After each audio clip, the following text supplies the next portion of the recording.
Welcome to the No Limits Leadership Podcast. We discuss ancient wisdom, real-world experiences, and the latest concepts on mastering leadership of self and others. If you're committed to maximizing your life and your impact on the world, you're home. Welcome to the No Limits Leaders Podcast. I am Sean Patton. I'm so excited to be here today with Crabtree, the founder and CEO of MetaOps. Ron and I had an amazing conversation before deciding to record this podcast, and he was just full of information, decades and decades of amazing knowledge and wisdom, and we can all learn a ton from him. So Ron, it's my pleasure to have you on today. Thanks for being here. Yeah, thanks for inviting me. We talked first and we got deep. We started talking about the history of the U.S. automotive industry and digital transformation in the future and everything that cool is going on with your company. So we can go so many ways with this.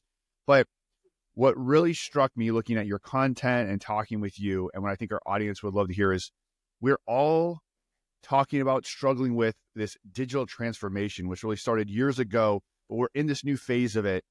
And as you work with companies, how do you even define digital transformation in the modern world? Well, that's a great question. And the answer is it's changing very, very rapidly. And I've got, kind of a strong opinion around it because, I had a career in the automotive supply chain and materials management operations, implementing ERP systems. I had a stint Grant Thornton back in the late 90s as the Oracle practice leader. We were beating the Y2K bug and putting in automation and supply chain execution like electronic Kanbans and pull systems, and then got very much involved with lean manufacturing as a practice. And I actually worked for, at the time, the world's largest lean manufacturing consulting company, I should say, at the time, and as a technical director, mapping digital enablers to lean manufacturing practices and figuring out how could we accelerate lean success. This is back in 2000, 2001 timeframe, before I started our company in 2002.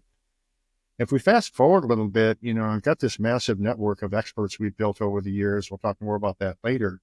But one of our customers is a large international e-learning company. They specialize in training and online programs for the corporate customers, right? And a lot of our audience is probably familiar with them, but I won't name them because I shouldn't. But they came to me back in 2020 at the onset of the COVID pandemic and said, look, we're looking for kind of a fresh look, a real hard look at digital transformation, awareness training that we can sell to our customers around the world. So I pulled together a team of our MetaExperts, people that have different kinds of expertise in digital transformation. And we kind of came up with this master list of what are all the components that make up digital transformation. So here's the thing. Everybody's talking about AI, artificial intelligence. It's end all, see all. If we aren't doing it, we're going to get left in the dust. And there's elements of that that are true, but it goes well beyond that. So at the time, we mapped out 30 different elements that make up, at the time, digital transformation, which, by the way, has changed and morphed quite a bit since then. And we mapped these against the various functions in organizations. Just to get a little flavor for this, I'm not going to name them all, but if you think about sales and marketing, engineering, new product development, new product service development, automation technologies to accelerate the speed at which we can bring new products and services to market. And then nowadays, cybersecurity is a massive problem. Not only do we have people attacking companies, but also as we design and bring products to market, that comes into play with respect to how we make bulletproof equipment, software, and services that we can sell to our customer, and then manage the cybersecurity risk associated with that. So that comes into play as well. Artificial intelligence certainly comes into play. You think about supply chain operations, AI. We have what's called additive manufacturing, advanced materials. Think about 3D printing and some of those technologies. Internet of Things is out there. We have another thing called edge sensor technologies, which is data way out in the field as stuff's being consumed to send, consumption signals back upstream supply chain. And then there's edge sensors way out where we're digging it out of the ground and harvesting fields. Way out there, data and information that can feed into execution of supply chain, and certainly, automation of that. Blockchain, cloud computing affects all functions. Enterprise information management to get into, finance, IT operations in most companies. They should all what's called EIM, or enterprise information management. This is where you're really thinking about all the data you're using, all the data you're creating, who needs to use what, why, and how you're going to connect all that and automate it and make it easier for people to use as time goes on. Robotic process automation. We think about the physical robots, right, for assembling cars and stuff like that. Well, think about digital robotic process automation. And that's what the big thing is how do you actually digitize work, repetitive tasks, people spend time on it that it's kind of wasteful or it's prone to human error. Great opportunity there. Machine learning, intelligence, self-correcting, tuning cognitive programs to figure things out. Intelligent process automation kind of kicks into that. Then you have unified collaboration tools that kick in as you get into, people management, HR, operations, et cetera. So here's the thing about digital transformations. Unlike back in the good old days with an ERP system, it's going to solve our problems. We can go out and pick one provider, have all the bells and whistles, and we do this. And it's like this, silver bullet cure for our technology problems. Well, those days are long gone. I call digital transformations kind of like death by 1,000 cuts. There's hundreds of things to think about, and trying to, just say, I'm going to do AI and all my problems are solved, it just doesn't work that way. And the other thing that's really scary about digital transformation, you can ask any expert you want out there, a lot of data published that between 78 and 88% of efforts to digitize or move into digital transformation initiatives fail to deliver the results we expected or fail outright, just don't get the results we expect. So it's hideously difficult and complex. There's so many components there, and it's so interesting. What I'm taking away from you is when we talk about the transformation, everyone's trying to get ahead of the rapidly changing technology. We are hearing all about it's AI. If you're not talking about, every conference I go to, right, there's at least, I feel like there's a session, every morning on AI, right? Everyone's talking about how they can integrate, how they can do it, but it's really this larger picture. So as leaders, when we think about how digital transformation is this ongoing process that's only getting more complex, and we look at our own companies, like where do we start? Like, how do we even assess where we are and where we should be going? Yeah, it ties back a little bit to what I described as enterprise information management. And, if you're a smaller company, that's just like way beyond reach. But it's the concept of, we have a corporate strategy. We've thought long-term about what our basis for competition is going to be in the future. We've thought about, what we're going to do about those three common challenges, right? So digital transformation is certainly a huge one. The other massive challenge everybody faces is what I call the forever labor shortage. I didn't make that up. That came out last year in November. There was a pretty cool series of information around collapsing growth of the workforce in North America. In fact, most Western countries, where the number of people entering the workforce as a percentage of total population is going down every year, as we're creating more jobs every year. So we have a huge issue, war on talent, competing for talent. And then, just flat got to do more with less, less logistics, less material, less risk, right? Less waste in our processes. So, assuming you've kind of got a picture of that, then after that, you have to become pretty specific about what you're trying to fix and why you're trying to fix it. Well, there's a lot of methods out there, but generally speaking, you think about D. Edwards Deming, right? One of the great fathers of modern quality, that helped shape Japan after World War II, taking things that we had developed as part of the war effort and actually helping the Japanese perfect. Then he said, basically, if you can't describe what you're doing as a process, you don't know what you're doing. So digital transformation is people, process, and technology, these three components, right? So it's the technology side, but it's the process and the people are the components you have to really understand. And there's a method out there called value stream mapping. For those who are familiar with the Lean Six Sigma lexicon, it's a very powerful tool. And over the years, I've worked with many different methods. And the method I'm using nowadays with customers and I share with our MetaExperts to use with our other customers is mapping the people, the process, and technology, and really understanding, okay, there's 100 steps in this process. Let's just call it an order entry process. And there might be 100 steps in there. But then where do we have those areas of opportunity for automation and digitization? And that's where the devil becomes in the details. Is who's doing what through these process steps? How long is it taking? What's the first time quality issues we're encountering in the process? Then in the current state, which IT systems and sources of information can come into play? So as an example story, I was working with a company that designs and builds those metal storage buildings. And the charter was, let's take a look at how long it takes from customer says, hey, I'm going to want one of your buildings, actually having production ready drawings and specifications so that we could kick off buying materials, getting manufacturing bills of materials stood up and all that other good stuff. And I said, well, great, let's just figure out from the sales and marketing side how many different systems we're using, CRM, spreadsheets, different kinds of tools. And then on the back end for the engineering shop, what are all the different IT systems that come into play? And I didn't print that out for this discussion, but there were 27 different systems in play in the current state. I guess the good thing you didn't print it out. We usually try to keep it about 45 minutes. I feel like we'd be here 3 hours looking at that document. That's so much to look at, right? Exactly. So basically for each of the tasks, we meant what were the primary touches. Every time I do this work, I have to touch these systems. And what were the secondary touches, meaning something's missing, there's conditional information, I have to go back and look. What were the secondary touches? And it was amazing what we uncovered there that we had people touching multiple systems when maybe they should be using one. In fact, that was one of the huge outcomes that they determined after really understanding it. We could do a Pareto analysis called the 80-20 rule. We were able to isolate what 20% of these steps are consuming 80% of the sales team's time. That's the elapsed time, and then the human work time. So we can get after the speed of the process by looking at elapsed time, get at the cost of the process by looking at the human interface time.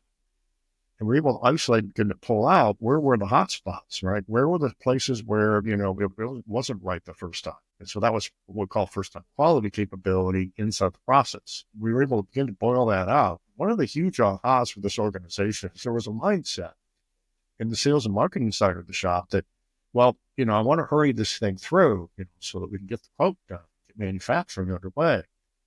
So they would just hurry up and do stuff and push it into the value stream downstream with incomplete or inaccurate information, thinking they were doing a great job. Well, it was creating chaos downstream because somebody downstream would then have to go back to the customer, go back to the field, go back for permitting, blah, blah, blah, and it's just this huge, rework, like what we call hidden factory in the lean lexicon. And that led them to the realization that, we've got to go way up from this process at the CRM level and look at the integrations we're doing to CRM so that these folks weren't going to 4 or 5 places to get information to get something stood up for a new order. They can have all that ported in very quickly to help them make an accurate decision right the first time. And then we created conditional requirements that if certain kinds of information were not correct, it couldn't pass on into the process. So that's where the huge get for them is very specifically, what are we automating? And what's the business outcome in terms of return on investment for that? Speed, reduced costs, and first-time quality capability are really the common, things that always come up in any process. And that was just like very revealing and really set them on the path of, okay, we have limited time, money, and resources. What are those short sprint projects we can do to close specific functionality gaps? And then we're going to map current state, future state, right? So we have our current state, which is the big mess. In future state, it's much cleaner, fewer steps, fewer, I'll call it break fix. Something didn't go right, and I'll go, get information. Here's the thing about information, that it has a shelf life. Most information in business processes have a shelf life. So today, when I look at this, the information's correct. But if a month later, because our process got delayed, I have to go back and revalidate all that information's still correct. Things change, right? In other words, there's, I'm giving you a permit, but it's only good for 2 weeks, right? Or an approval. But if you don't do something in a certain period of time, we've got to go back and redo it. So it goes on and on. So I'll take a breath here and let you. Well, and I think as leaders, you mentioned the people, process, technology. And in that example, you brought out how all 3 of those things really have to be synchronized. And I think it was really interesting. You mentioned the mindset, right? Like it started with mindset. It started with mindset of sales and marketing. And to me, it really sounds like it started with different mindsets in different parts of the company and a lack of communication between them. The sales and marketing were in that sort of early stage tech, move fast and break things mentality. Well, let's iterate and go. And when you have that large organization, especially in things like manufacturing, where there are big moving pieces, if there's permits, if there's all these other things going on, you can't move fast and break things if you're building a jet engine, right? It's got to be a little more a little more synchronized. And so as leaders, I think making sure that we're honoring equally the people and the process and the technology, and not saying we'll just get this tech and that's going to be the solution, because clearly that leads to mistakes. I really pulled that out. And before we go future on that, I actually want to ask you, I want to come back to, you mentioned the forever labor shortage. And I think it's a really interesting concept as we think strategically and about the American economy, because, one narrative that gets pushed is, well, with AI, with technology, that's going to take away everybody's jobs, right? There's going to be no jobs, all right, because of technology, and everyone's going to be out there just like on the street with twiddling their fingers with nothing happening.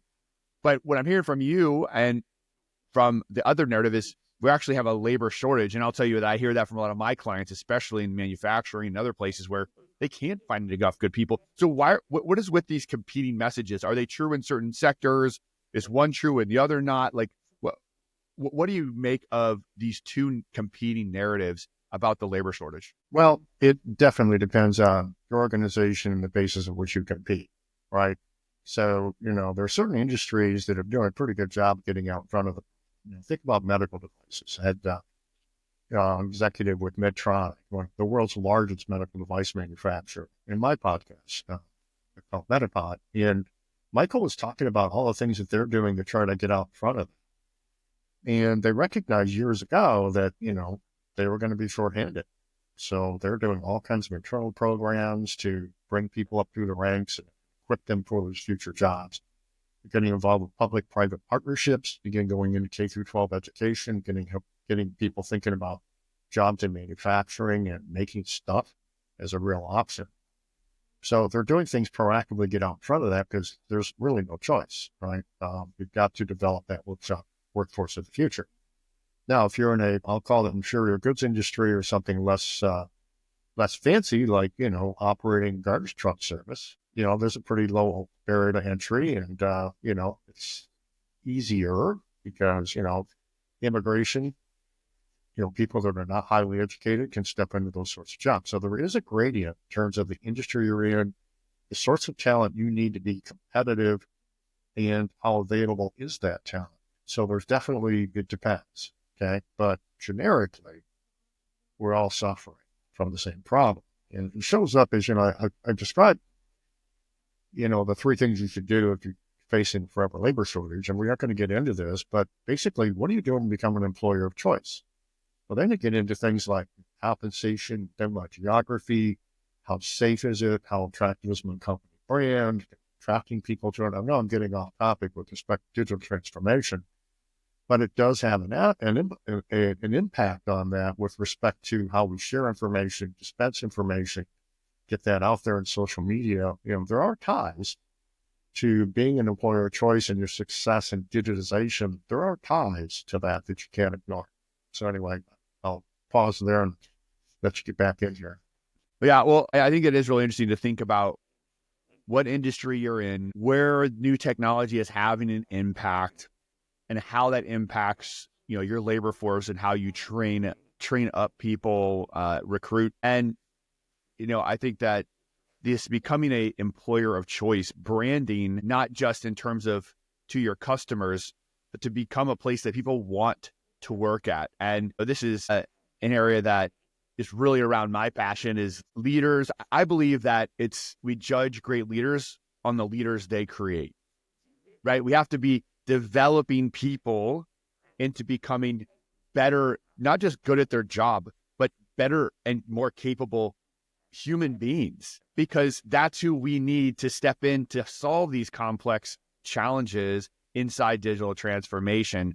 And I think it does tie really well. And I love how you brought that up for, how at the end of the day, it's going to be people solving these problems, and technology is still going to be the tool, not the brain at the top, right? Exactly. And I wanted to point out something. I heard something pretty interesting just the other day, and talk about artificial intelligence, right? And there's lots of opinions out there in terms of whether AI is really going to replace people. Whereas beginning to land is, AI doesn't necessarily replace people straight up. Elements of what they do, possibly.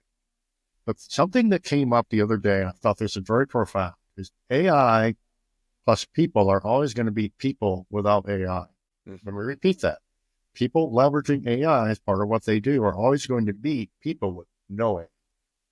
So think about that. It is such a huge component. And as we, talk about digital transformation and I want to talk about implementation of this digital transformation, right? So as we get into managing, we've set across our future state, our desired state, if you will, our current state, and then we're trying to implement this plan to make that happen. You've done this throughout your entire career, and now you help companies find people to help them do this. But in our earlier conversation, we talked about the failure rate. I think you had mentioned it for digital transformation, but the failure rate of change management, of actually trying to make, we have the whole plan together, but now implementation fails more often than not. Why is that? I was making a presentation at the Michigan Lean Consortium Conference, and I had a group of lean practitioners in the room. We spent a lot of time talking about lean enabling technologies, right? Digitization and all that has to come into play to do more with less. And one of the exercises at the end was, what are the reasons we would fail to be successful? And surprise, surprise, 80% of the respondents put lack of acceptance of change on the part of people being significant contributor. So there's some pieces to that we need to be aware of. First of all, our top management folks don't necessarily understand how these technologies work. And as you move down through the org chart, right, you've got top level, they're typically going to be sponsoring and driving it because they can see the long-term benefits. Then as you move into middle management, there starts to be a big layer of challenges there. I think back to that organization I mentioned that make the metal buildings, or the storage buildings. The guy that ran engineering, the middle management guy, he came into that really skeptical. And okay, I don't even know if I'm what I'm going to get out of even looking at all these processes, let alone how we can collapse the time it takes to do this by 50% and do it 50% faster because they couldn't hire enough engineers to keep up with the growth. Then he came out of it in the back and it was, now I get it. Now I understand, right? So middle managers are really important in organizations to bring them in and make them part of that process. They need to be involved with, I'll call it using value stream mapping as a technique. They need to you need to be able to gather them and engage them in the conversation around, this is how we operate today. We can't keep doing that, right? Develop that burning platform. Why are we going to do this? And then engage them in envisioning what that future state could be and what's going to be better or different in the future, and allow them to begin to understand what that impacts them, right? So it's taking away some of their power in some respects, but it's giving them back power to help develop the skills and abilities of the organization for the future. So we need to empower them to be part of driving that change. Because if we fail to get the middle managers involved, you're going to get all kinds of passive, hidden resistance to change, and it's just not going to go. And then you move down toward the people who actually do the work. This is where fear comes in. Like, well, wait a minute, I've got to lose my job. Well, that's where losing my job becomes a much more powerful impact on how people behave.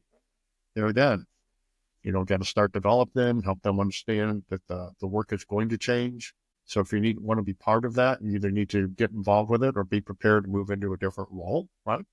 Be reskilled into a different role. But we've got to kind of get out in front of that, because if you need, to the extent you need people to agree to and change their behavior to be successful in that digital transformation initiative, the more that is important, the more engaging them and making part of the process comes. And unfortunately, change management isn't sexy, right?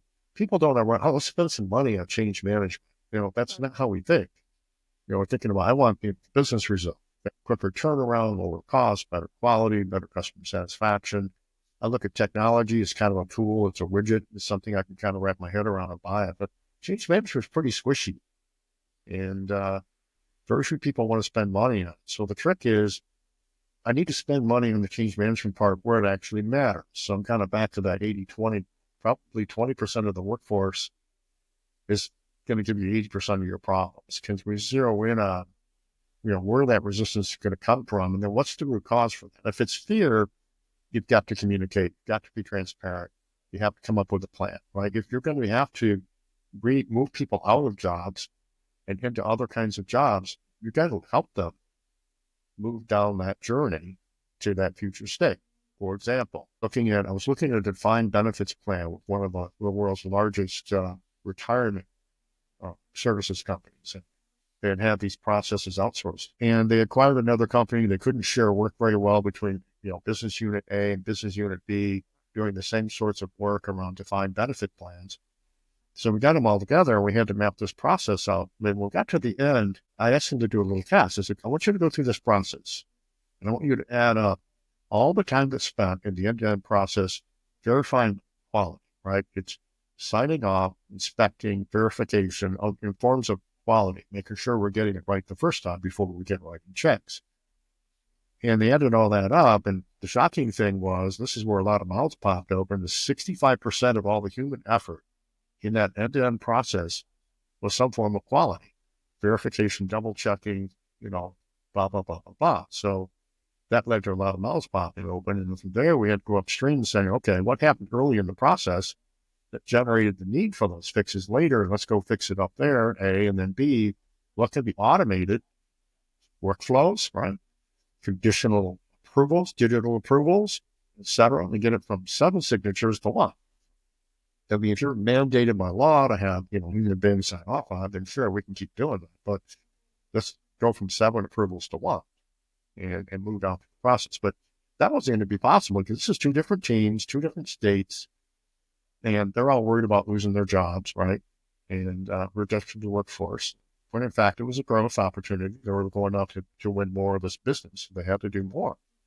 And so, again, I could go on forever. I'll take a breath here. Well, it's funny how much this comes down to clearly communicating intent and outcome. And I also think there's a huge component here on planning about, as much as possible, bringing in your team to be a part of that process, right? Like, for one, generally the strategic leaders might see out ahead and they might know kind of where they need to go and be, but generally the person closest to the tactical problem best understands the tactical problem. And that's one part. There's also the buy-in that happens. And, it's funny, coming from my military background, I still view things in terms of what we call the 3 levels of warfare. That's how I look at businesses, which maybe is a little extreme, but we have strategic, operational, and tactical. And you have your strategic leaders who are always up and out,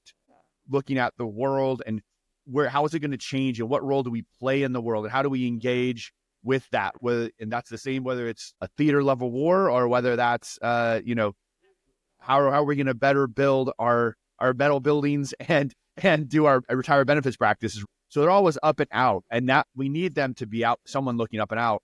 And then we need to skip down to our tactical level leaders, as you pointed, the people actually doing the work. We need those experts on the ground who are making it happen. And then you mentioned the importance of bringing that middle management up and I see those as operational level leaders who are able to take that strategic vision and that up and out view and communicate and turn it into, I'm going to use your term, people, process, and technologies, so to enable the tacticians to make it happen. And it sounds like that whole process is a lens that, talking with you now, I'm sort of seeing this change management process, that each one of those levels have to be involved, or if you only have the strategic people talking, they're going to miss it. If it's just the operational, they're going to miss it, right? Exactly. It's got to be a balanced perspective. And you have to have enough connections between them so that you can self-correct as you go. And we talked about this before, as being military background like you have, it's Sun Tzu, the Art of War, the book The Art of War, that no plan survives contact with the enemy. So trying to plan too much, get too far in front of it, isn't going to serve you well when it comes to digital transformation. I'll bring it back to what we were talking about.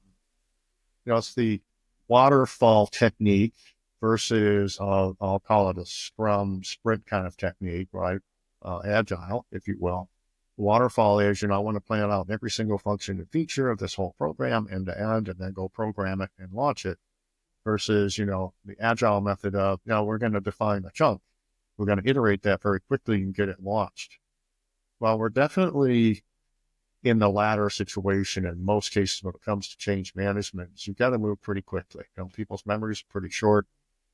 And the other thing is the only constant we face, everybody faces, no matter what, is change. And change is accelerating. Look at, I heard something recently that made me really think about it. The number of Fortune companies that went out of business in the first 50 years of the 20th century, the percentage of Fortune companies went out of business at the last 50 years of the 20th century, and how many have gone out of business so far in this decade. Scary. Yeah. Right. Survival businesses is going, survivability is getting worse, a lot worse. And the rate of failure and change is increasing. So we've got to be able to iterate things pretty quickly, and then, giving people a chance to get those bite-sized chunks, they can wrap their head around it, iterate through, get to success. Success breeds success. And so I call it death by 1,000 cuts. So there's no big bang here. We got to chip away at it very methodically and moving toward success with a very clear vision of what good looks like that people can actually understand. People would rather fight you than accept a change they don't understand. That's just human nature. I love that. I know one of my sayings when I talk to clients is, people don't fear change, they fear ambiguity. That's a really good one. That's a real good one. Let me know if I'm drawing the right conclusion from what you're saying, or if I'm off base here. I'm hearing that as the world changes faster and faster, and therefore, if you don't adapt faster and faster, not able to change faster and faster, that your survivability goes down. And so where maybe 100 years ago, you could run one set of processes, and then when it was time to change in a team, do this big idea, like, how are we going to make this giant pivot because this change is coming, and make change management be a moment in time pivot. It almost sounds like in order to be successful now, and especially in the future, that this ability, we want to call it change management, but really, I feel like I'm seeing change management and just successful management merge. Like, it's almost a constant state of change. And so is that what you're seeing, is like these two things are starting to become the regular state of business, is almost change management, it sounds like. I agree with that. And you're spot on with that, Sean. It's integrating good change management practices, the thinking associated with how we're going to execute change, and making it part of the fabric of, you think about the Deming wheel of plan, do, check, act, right? Well, I would expand that, maybe a plan, do, change management, the act, but the plan needs to include change management. Before you even start the plan, and as you do the plan, you need to be thinking about how we're going to manage the change. As you implement the change, you have to think, as you implement, you're making through change management. Then we talk about sustaining and making the process really robust. You have to weave in change management there, because remember, the only constant is change. So what's the mechanism you're going to put in place? Cause you to pause often enough to revisit what's different now, that invalidates some of our assumptions going on out there with people in particular, since they tend to be the roadblock, that we need to get in front of again. We have new people entering the workforce, don't understand the background, why we did all this to start with. Now they're going to fight it. We've got to make sure that doesn't happen. You can't allow atrophy or entropy to be our enemy either. Yeah, or apathy. Throw another A in there. That's one of my favorite phrases. Apathy ends all. If we don't attack apathy at the beginning, because especially companies that are having success, right? Like, almost the higher you're performing, the better your results that you're having. That is when apathy starts to become enemy number one. And apathy, in this case, toward future change, right? Because if it ain't broke, don't fix it. Maybe, right? Maybe, but if you wait till it's completely broke, then you could be kind of behind the times. And I was thinking about managing the people and the messaging, up and down. And I really think that there has to be a continual mechanism for communication downward of what's coming up and what's happening. And then, you're stealing words of mouth. And then and then what's the mechanism for feedback back up? And that is, more often than not, I would say the problem that I'm talking with my clients or with other business owners and leaders about. It's when I start having a conversation about a problem, I would say that they're having in the business, more often than not, I'm looking at what's your feedback mechanism, like your regular feedback mechanism. And that seems to be common piece that's broken the cycle. Do you see that as well? I do. we think about, becoming an employer of choice. So one of the things you think about is what's our strategy as an organization to be the organization people want to work for? And do we have an officer for that? Chief people officer. I'm not talking under IT or operation, but actually reporting at the board level. Do we actually have a strategy? And we really thought that through carefully, the basis for us to compete longer term. And then if yes, that's a good thing, then how are we connecting those various dots? So what you measure, careful what you measure because you might get it, right? So you need to measure the right sorts of things. When we think about, being an employer of choice, what's your Glassdoor score? What are the average days to hire? What's your turnover rate? What is the general sentiment feedback if we're doing, repeated, I'll call it employee survey activities? We're asking them to give us feedback and give us how we're performing as leaders, how we're performing as sharing, vision. Do you have a chance to say anything? Do you have a say in your work? Little things like that. Are those indicators improving or are they tanking? Right. So you need decent trailing indicators of things like turnover rates, average days to hire, right? That's well after everything is done. But then you need leading indicators to help you cut off at the payments. Your Glassdoor scores are starting to go south, right? You can find that out pretty fast. Social media that's where automation can be really helpful. Social media sentiment with respect to what we're hearing back from the marketplace, customers, our employees, our partners. What's that sentiment indicating about how we're behaving as an organization? There are things that can kind of give us red flags, be our little canary in the coal mine to let us know that things are starting to go south so that we can react to it appropriately. Yeah, no, that's so true. And I love when we think about change management and how that needs to it's just become more and more important, but yet the sentiment around a lot of maybe people in traditional business, definitely have seen it. And I'm sure you have in like the mergers and acquisition world. And that's the thing is nobody wants to spend money on it, right? Like, so it's like everyone after the process happens is looking back and doing an after action review or lessons learned it's almost always like, well, we could have done better. We should have done more on the people side, the more on the planning side.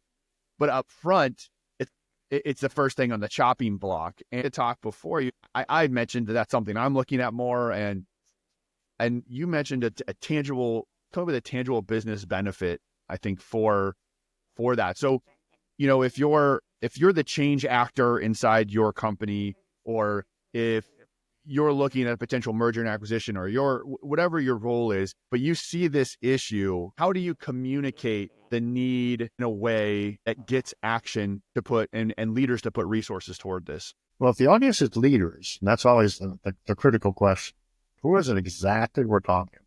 So if we're talking about leaders that need to be successful at leading digital transformation efforts in organizations, am I understanding the question correctly? Yes. So, a little bit of what's in it for me question, right? So we have to understand for those leaders, what's their burning platform? Why do they even care? If they own the company, that's pretty easy, right? If their job is to do that, right, and their success in the company, that's pretty easy. But if it's not clear to them what good looks like and why I should even care, it's a non-starter. Okay, so the first thing is, can we get agreement around future state, what good would look like at the end of this, and are the agendas aligned, or do we actually have competing agendas that can result from? And then it's just a case of working down through, the bite-sized chunks of what does change look like and get it down to something more executable. People don't deal real well. You said it earlier, ambiguity is a real problem, right? So the more specific and tangible we can make that, for example, order entry, instead of taking 3 weeks, is going to take 3 days, right? Instead of having 30 man hours of effort in that, we're going to have 3. And the benefit to that is we're going to be able to grow faster, right? We're going to have to do it right the first time. So our quality is going to go up and we're going to get more market share, which means jobs will be expanded, if anything, right? So if leaders are nodding their heads and they're truly in their hearts with you on that one, you're off for the races. But if you can't get that sort of, that depth of clarity, you're going to have problems. Yeah. The short sprints, the tangible outcomes, the simplicity in the plan that you're talking about, I think is so critical. And, you mentioned Sun Tzu, The Art of War, and how the enemy, what we used to say too is, the enemy gets a vote, kind of said less eloquently than Sun Tzu. What I've found along the way too, in military and this transition to the business world for me as well, is that the simple plan usually wins. Right? Because the complex plan, there's just so many variables and things are going to change. It's so important to have that grander vision of where we're trying to head in general, but would you say that's more of kind of a North Star, right? That's more of a direction to head. Correct. As opposed to a very tangible, sort of sprint. When you look at that, when you tell someone they need to have a tangible business outcome and a sprint to focus on, how do you measure that? Is that a time? Is that a complexity? Is that a number of tasks? What would you recommend people look at? Well, there's a lot of pieces to the answer to that. But generally speaking, you've got to break it down into a workable, achievable chunk that you can actually complete it in 90 days. And I have this opinion that if you can't complete a cycle 60 to 90 days, you have to start questioning why you're even doing it, because constant is change, right? It's hard to keep people focused. There's things going on in the world, in people's lives, et cetera. So we can't move through pretty quickly to get to a nice, meaningful piece that we actually accomplished, call it a pilot that we can then scale, right? In other words, I can't fix this entire process in 90 days, but can I isolate one particular product or type of order or type of process? Can I get that to demonstrate the result we're looking for? And then we could scale it. That could be that success of, yes, we proved in our actual test that we could accomplish that, and now we can share that information and scale it out. That way, you're not trying to fix everything around the process in one fell swoop. You've got to dial into something that actually execute. And that's typically the advice I give is, we're going to take a look at, order entry. No, we're not talking about the entire order entry process. We're going to break this down to a very specific type of customer, a very specific type of product or service that has the attributes that mimic many things that we do. So everything we can learn from that, we can apply to many other products and services. We can move through that very quick iteration to success. I'll call it in a lab, right, to demonstrate it actually works. And then everybody got to see that, they got to experience that. And then when you step into, now we're going to scale that out, it's a whole lot easier and your chances of success go up dramatically. You mentioned there about, when you look at the whole process and picking the right one that sort of mimics the greater effort so that you get the most bang from your buck on that immediate change. I think that, I just want to highlight that. I think that's a super important and powerful tool as a leader in any business or whatever organization you're part of, as you start to look at what do we do first? Because I think that's hard sometimes. You're like, okay, we've got this big problem. Like, what's step one, right? What's our first test? What's our first 90 days? And that right there is a great way to look at it. And I that's where I think when I looked at and did some research before we had our first conversation and before we did this about MetaOps and how the people that you bring in and the problems you solve for these companies that are looking at this, you look at the complexity and the speed of change of business. And it's almost that change in that speed and the need for it and the need for expertise in that area seems to be a unique value prop for MetaOps in terms of what it brings and the solution it brings to companies. Is that true? Is that how you would frame it?